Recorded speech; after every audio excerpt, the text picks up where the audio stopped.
अभी उसको बोल रखे मैं आके खाती हूँ, जाना भी। So, what's your first name and how old are you? Hi, I'm Pavni and I'm 22 years old. And you've graduated from university. Yes. And what was your field of study? It was computer applications. And what are you doing now with it? Right now I'm working with Google as an analyst. I work for Google Shopping, and that's about it. And when you get married in the future, how old would you like to be, and would you like love marriage or arranged marriage? I would like to get married. Not before 25, 26, at least when I'm settled. I'm independent. And I think I would go for an arranged marriage. I think my parents know me best. And you'll live at home until you get married, right? Yeah. And we talked about this before, how your generation is different than your parents. Yeah, it's a little different. I think each generation brings something new with it. If you see me and my parents' generation, if you compare them, I think because of literacy and more empowerment on education, the mindsets have changed. I think they're more open now. This generation is more open, more adaptive, less restrictive. You're open to change. You might say that we have imbibed modern or Western adaptations in our living, but yeah, that's the change. And what are the specifics of Western ways that have been adopted here? We are more open. We are allowed. The limitations are less than what was in my parents' generation. What kind of limits? Like, going out, exploring. The exposure is more. Way back, the kids were restricted to the house, not allowed to move out on their own. Especially girls, huh? Especially girls. But now I think all the teenagers can go out, irrespective of their parents being with them. They go out, they enjoy the culture outside, they explore, they engage with other people. So, any other ways that your generation is different from your parents? Not more than that. I think, especially, I would like to talk about girl empowerment and literacy. I think girls are now, Indian girls, especially Indian girls, are now in all the fields, be it science, be it sports. This was not the case way back in my parents' generation. You see girls joining the parliament, going to the Olympics, winning, and I think the society is now encouraging them to do that. It wasn't that encouraging in the last decade or so. But is that true just of the middle class? I mean, is it true of poor people as well, do you think, who are half of Indian population?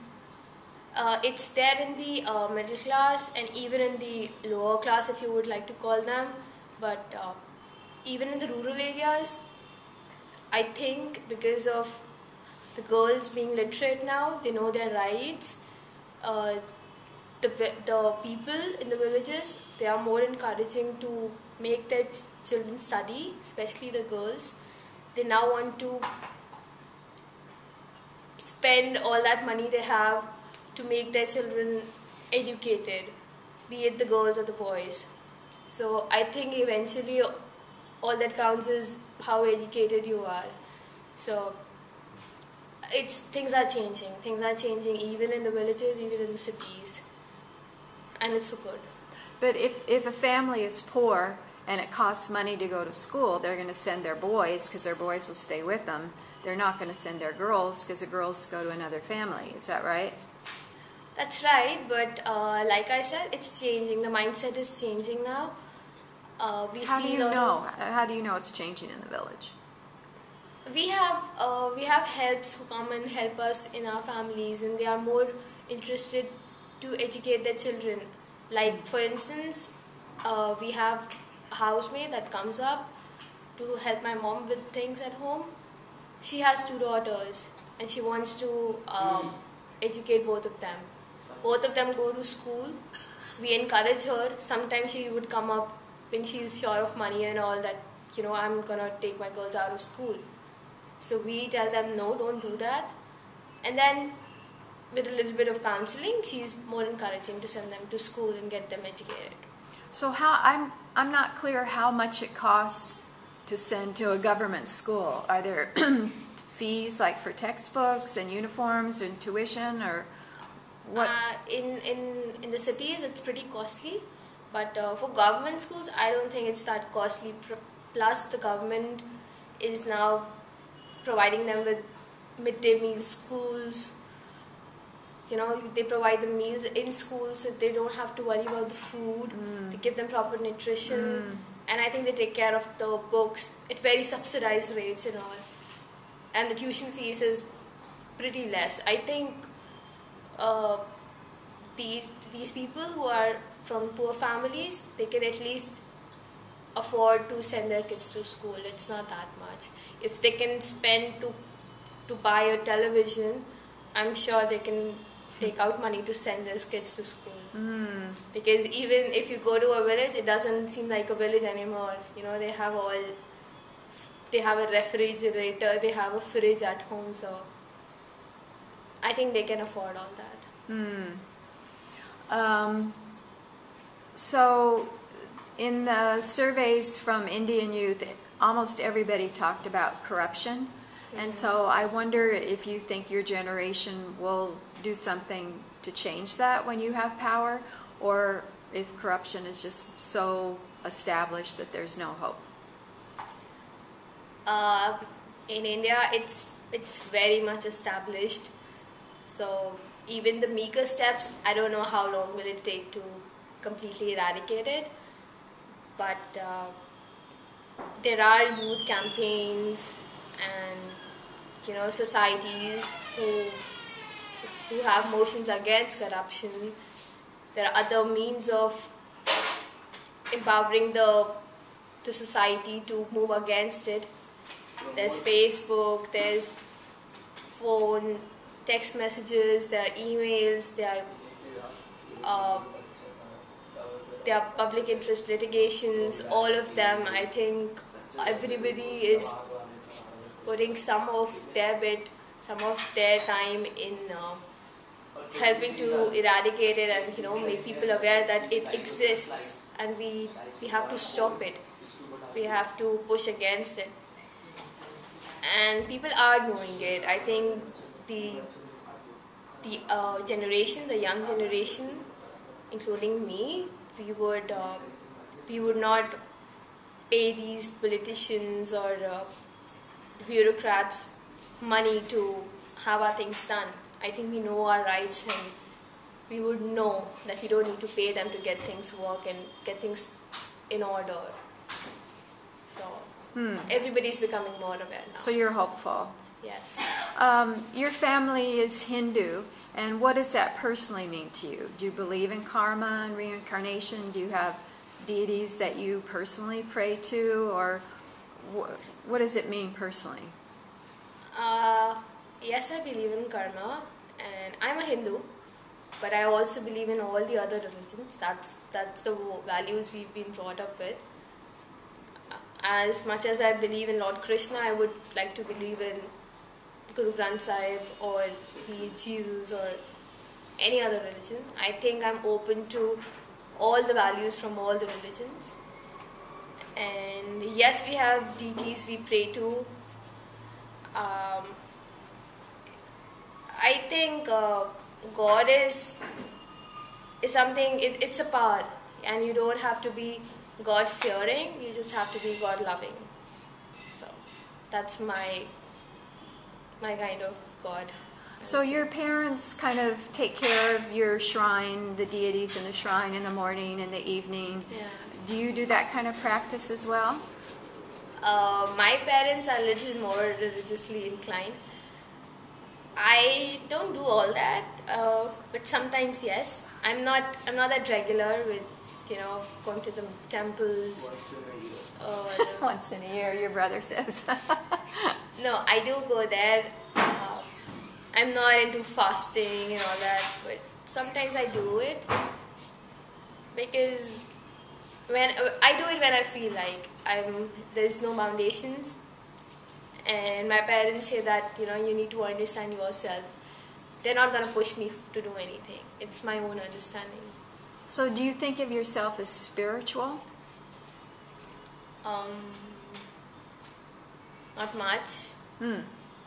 I think you understand spirituality not with age, but with experience and everything. So, not much, but I believe in God. What are other ways that the West affects India? Like movies, music, fashion, or what are the good ways and the bad ways the West affects here? It's everywhere. It's through the movies. It's through the internet. It's fashion. It's clothing. It's books. It is good in some ways, but at the same time, if we are adapting something from the West, I think we should not forget our own values and culture. Even if you are, for instance, if you are wearing Western clothes, like I am wearing something like jeans today, and if you go according to my religion, I shouldn't be wearing all this, but that's okay as long as I keep my values intact. I think the West would not harm us. It's always positive to learn, but yes, to learn what things are good. So what are the good things from the West and what are the bad things? Bad things, not bad. I think you just give a name that this is Western, but kids or the young generation going against their parents, or not caring about the seniors, and that's not Western, but that's their own culture. They are terming it as Western, that they don't have to take care of the parents once they're old. They don't have to be engaged with their kids. They just turn into selfish beings. They just know what they just want to have fun and all that. And positive would be exposure through books, news, what positive things are happening outside in the world, what changes in the society, in the culture, in technology. All that is good, because if we were not developing and not adapting to the technology or the society outside, we would be dormant. We would not grow. Something that I've been thinking about is China and India have huge, over 1 billion populations. Mm-hmm. And China, because it's a totalitarian government, has been able to do, I would say, a better job of feeding the poor and educating the poor. So do you think it's possible for a democracy like India to bring up those half the population that doesn't have toilets and is poor? Or does it take a dictator to make that happen? No, I don't believe in dictatorship. I think the democracy can do it as long as people are willing to change and our leaders don't go corrupt with all the money they have. I think they need to put it in good use, something on the terms of what China does. we have a population of millions of people, and You have 1.2 billion or Exactly. 1.3 billion people. Yeah. exactly, and if we put the good human resource to use, I think we can do better than China. But it's all in the hands of the people of India and the leaders. So And what would it take to make that change so that there isn't the kind of big gap between the rich and the poor? It would honestly, it would take pretty long, because in India the rich gets richer and the poor gets poorer. It's very true. It's the same in the U.S. Yeah, like, and the government tries to do things. Sometimes it fails. Well, most of the time it fails, because I don't see that gap bridging up that quick. But it should do that. The gap should bridge up, and I think the leaders and even the people, they should do their bit in terming that gap a little less, so that we are all on same terms and conditions. There's a government program that reserves, 3 months of paid labor to poor people. And how is that program working? Do you know which one I mean? 100 days of work. 100 days of work, I know that. अगर वो if they are not able to give the people proper 100 days of job, then they are paid. Or they're paid for work. Right. Without any work. If they are not able to give the work, If they're not able to get jobs or something, they're paying a limited sum to the scheme is called Narega. Narega. 2005 maybe. It's 100 days of work. So But is that a program that's working? It's called National Rural. it's a working, but I don't think it's helping a lot of people, because I don't see people who are completely jobless getting paid. So they are because the population is so much. I think it's taking time for them to implement it successfully. It has been implemented successfully. But poverty still exists, so there's Exactly. obviously... But So how can you say that cannot it's change the whole poverty. But that scheme has been empowered greatly. So it's a step in the right direction. yeah. So, overall, do you feel hopeful about the future and about what your generation is bringing, or are the problems so enormous that it's too much? We are hopeful. I think it's best to be hopeful, but we're keeping our fingers crossed, and we're working towards it. Let's see if we are able to do it. I think we will be able to. But yes, some problems are pretty enormous, and it would take some time for us to become what we are potentially meant to be. It seems like a problem in the West that India doesn't have is in the West many people are alone, isolated, don't have social support, whereas in India, do you think it's fair to say that families are closer, people help each other, they're more group-minded? Yes, here I think people are family conscious, and people stay together, families stay together, but they are increasingly that family bond is deteriorating. I think they are moving just like the West.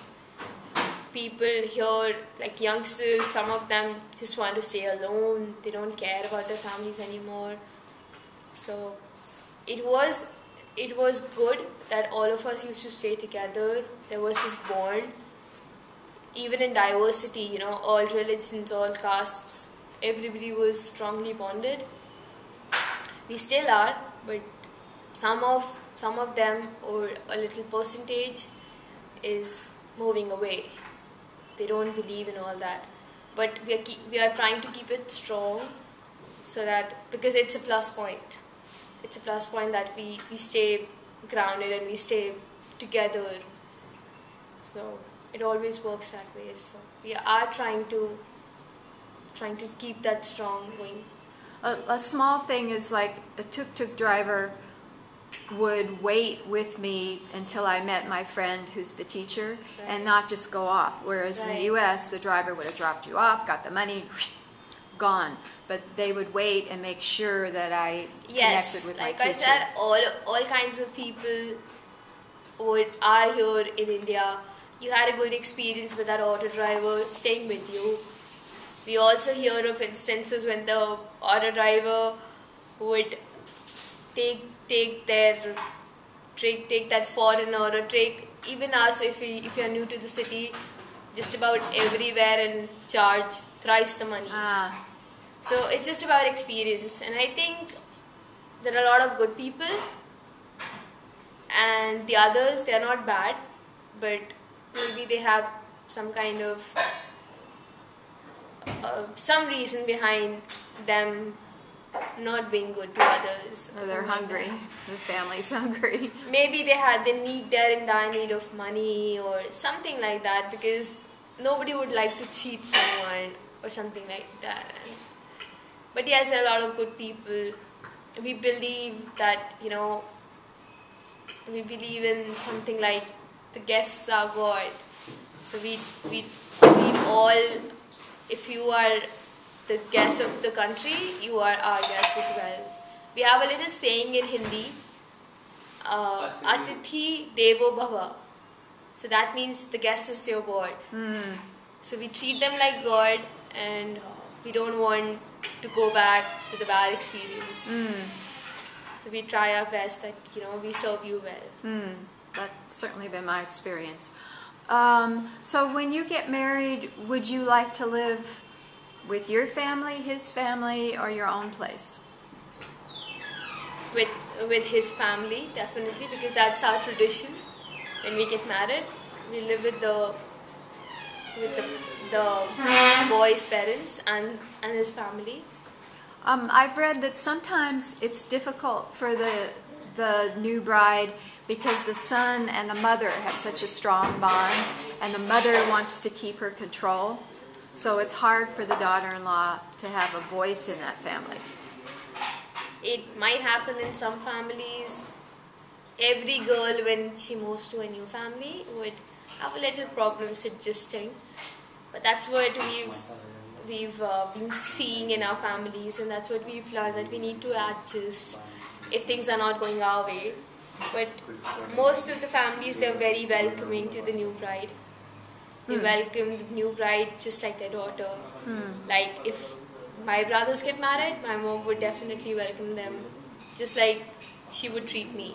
So if, for instance, there are some families that I think we need to adjust, we have that control. Indian girls have that control, that they can adjust in families. And that's how our tradition says, because no girl comes back to her parents' family after marriage. They stay with the groom's family. There's a problem with dowry burnings, where brides are, quote, accidentally burned in their kitchens so the family can get another dowry. And that seems to be, it happens a fair amount. What's that about? It happens, but mostly in not rural areas, but yes, it happens more because of literacy. The people who are money-minded and not literate enough, they ask for dowry and all that. But I think people are becoming more aware. They know that it is wrong, and they can be punished for asking for dowry, or doing something as bad as, burning the girl or something. And families now would think more than twice doing all kind of stuff. And even the girls, if they hint slightest of problems, they would oppose it. So it's not It happens. It happens even now. But personally, I haven't seen a lot of them. Just about one instance where the girl knew her rights and she decided not to marry the guy just because she was asked for dowry. So I think we know our best. We know we should judge the family and the boy we are marrying, getting married to, and avoid such a circumstance. So no one would ask you for a dowry. No, I would not marry somebody who would ask me for dowry. I think whoever I marry should be sane enough, should be educated enough, not to believe in dowry and sati and all that. Another thing that's important in India is to have a big wedding for maybe 3, 4, 5 days. Yes, Indians love big fat weddings. And then in the U.S. the average marriage cost is over $20,000. It always seems to me better give them that money to have a great honeymoon or to buy things for their house. It seems like it's so much money to feed hundreds of people for 4 or 5 days. I understand. Even here, people keep saving all their lives just to get their daughters or sons married. And being an Indian and true Indian, I love big fat weddings. But yes, I understand there's a lot of wastage in terms of money. We can use that money to have a better life ahead. Or if we have enough money that we really want to splurge, I think we can splurge it for a good cause. But I think the society demands in India that if you're getting married, you should get married lavishly. It's more of a societal obligation. Because it kind of pays back all the weddings that have invited you. Yeah, and then if you're good enough, earning good rich enough, and you don't do a great wedding, there would be talks in the society, why didn't they do a good wedding? They can afford it. And even if they don't afford it, I think it's more of a show off that my wedding was so lavish. So, but I think some people, they just enjoy all that, so they do it. If they can afford it, they do it. So is it mostly eating and dancing? Eating, music? dancing, music, wearing good clothes. That's about it. So it's all the fun, meeting the distant relatives, the whole of the extended families, eating, dining together, drinking, dancing. It's fun. So you're going to do it for 3, 4, 5 days?